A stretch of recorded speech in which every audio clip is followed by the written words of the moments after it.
Leviticus 17:14 informs us that the life of all flesh is the blood thereof.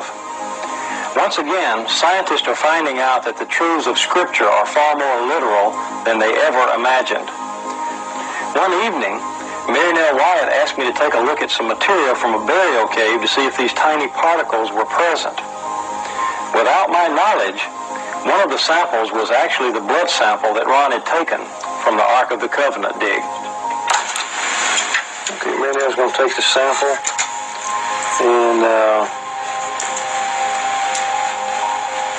mix it with sterile water.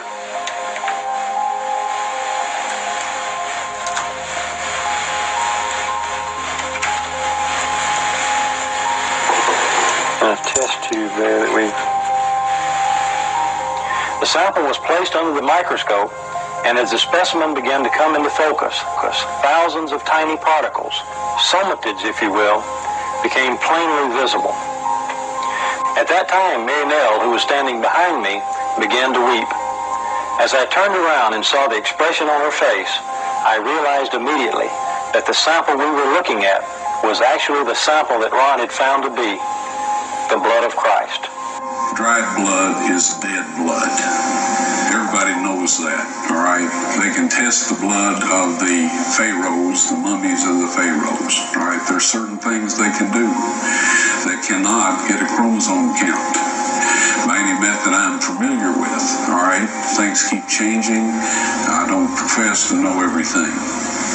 However, there's no way I know that you can get a chromosome count out of dead blood. You can get a DNA and some other things, but not a chromosome count, all right? That's done by living white blood cells. Now then, first of all, in this analysis, I took the blood into a laboratory in Israel. I asked one of the people I work with in antiquities, where is a good laboratory that does reliable work? And they said, such and such, such and such. I took it. I just said, please examine this blood and tell me what you can tell me about it. All right? They said, well, look, we're going to reconstitute it. We're going to put it in normal saline and keep it at body temperature for 72 hours with gentle swirling. All right, that's their business. That's great. I said, now I want to be there when you check it out. They said, fine. So I was back. They checked it out. I said, now, they said it's human blood. We can tell that. They did whatever tests they need to do. And then I said, take some of the white blood cells and put them in a growth medium and keep them at body temperature for 48 hours. And they said, well, that'll do no good because it's dead blood. I said, would you please do that for me? And they said, okay, we'll do it. So anyway, I said, I want to be there when you take it out and examine it.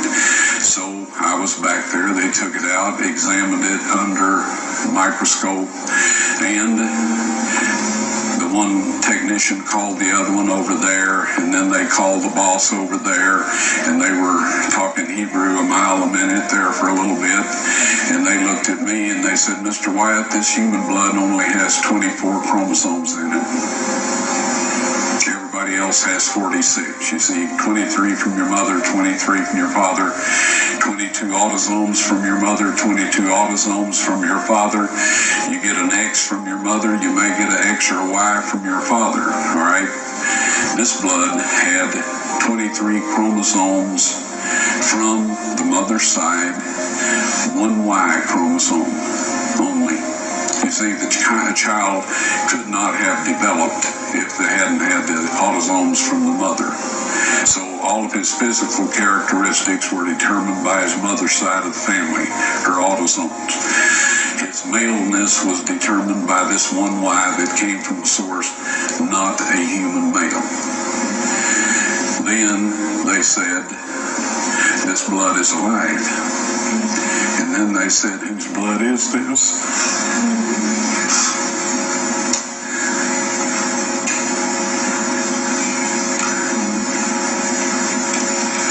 I said, it's the blood of your Messiah.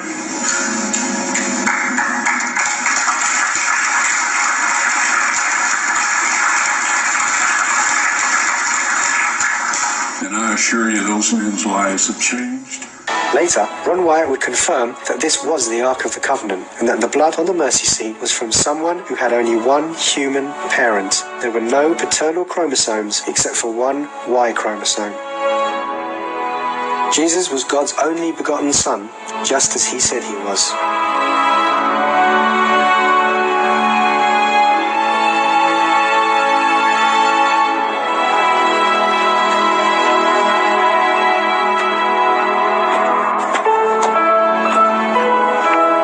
The Bible prophesied that Christ's blood would be sprinkled on the mercy seat of the Ark of the Covenant. But as it was to be kept secret until our time, it was partially, but not totally, hidden in symbols.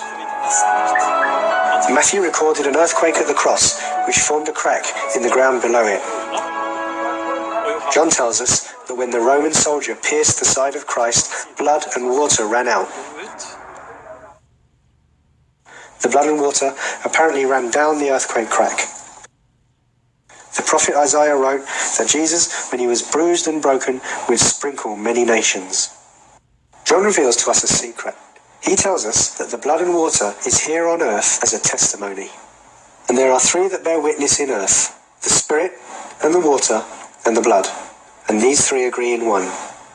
If we receive the witness of men, the witness of God is greater. For this is the witness of God, which he hath testified of his Son. Right before the Babylonians besieged Jerusalem and destroyed the temple, the Ark was hidden. The very Ark of the Covenant, with the testimony of God, or the law, that the people had broken and that we need atoning for. God knew where Jesus was to suffer and die for humanity, and 600 years before the crucifixion, he hid the Ark right under the Golgotha escarpment.